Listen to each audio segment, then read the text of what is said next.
The GS Elevator Twitter account is infamous. It has a funny, often inappropriate tweets. The author of the account, John Lefebvre, also wrote a book based on his experiences.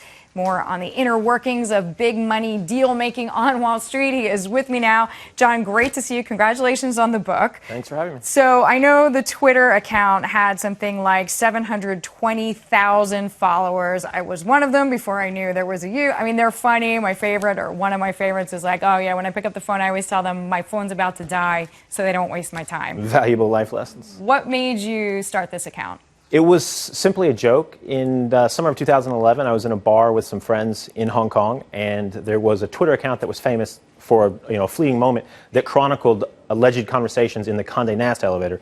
And so I jokingly said to my friends, imagine if they find this funny and entertaining, imagine if they could only ever hear the crazy things that we say and do and talk about. So it just started as a joke. So, John, you were on Wall Street, obviously, but you didn't work for Goldman Sachs. Why did you pick Goldman Sachs to have the branding associated with it? I think I was giving the people what they wanted. It was, at the time, Lloyd Blankfein had been talking about doing God's work, and Rolling Stone was talking about vampire squids. So in the wake of Occupy Wall Street and the crisis, Goldman Sachs was enemy number one. And more specifically, from my experience in banking, I've always found Goldman to be a considerably more amplified version of broader Wall Street culture. So really, that's the kind of the genesis of the name. All right, so what can we expect from the book? Because for those who have been following the account, I mean, there's already some details, but I know the book is meant to be a little more salacious.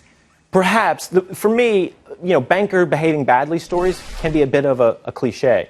But we've seen enough, right? You had Wolf of Wall Street and numerous others before there. But Wolf of Wall Street was about community college rejects who go to Long Island and commit crimes and party like rock stars.